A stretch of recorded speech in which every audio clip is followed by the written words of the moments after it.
Today we discuss variables. In the last lecture we learned about types and primitives.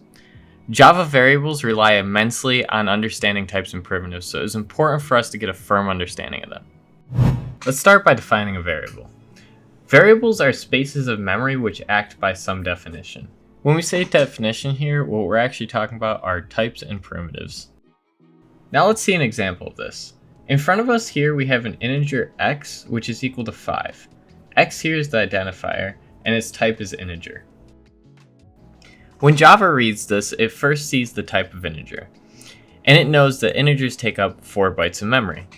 So it first locates the 4 bytes of memory, then it puts the value into that segment of memory, and it labels it with the identifier.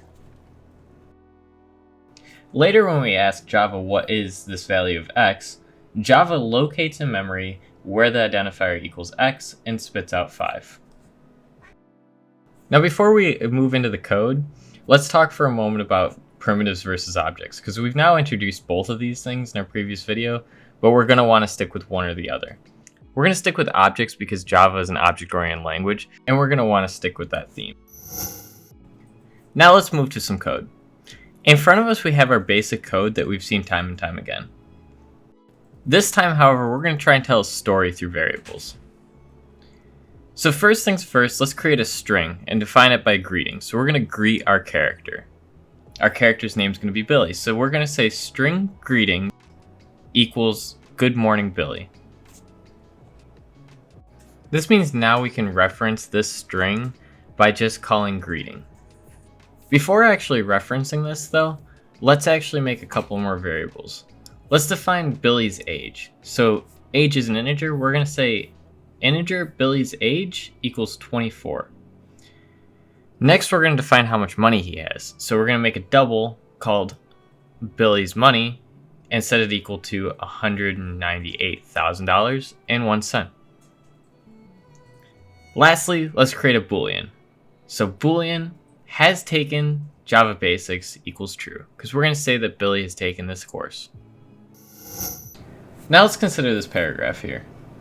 We want to make our code output this paragraph inside of the console. So we're going to use print statements like we had in our prior examples to make this happen. Except for this time we're going to make use of our variables with it as well. So let's move back to the code and see just how this happens. So the first thing we need to do is make a couple print statements. So we know how to do that. We've done this in previous examples. So let's just type in system.out.println and copy and paste it down to 4 separate lines. The next thing we want to do is we want to print out our variable that we mentioned before, greetings. So to do this, we just type in our identifier that we mentioned before of greeting. Next, we want to say what Billy's age is.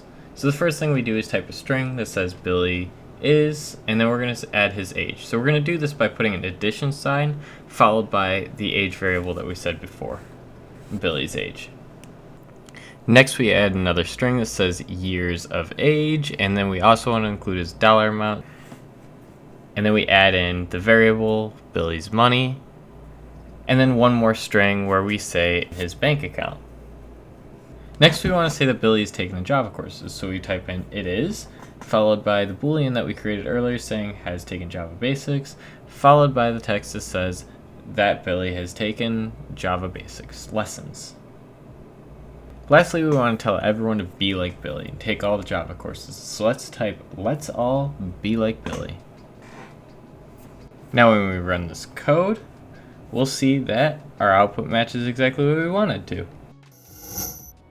That concludes this lesson of Java Basics. Now we've talked about variables, which allows us to get that much closer to working on these larger scale projects that we want to work on.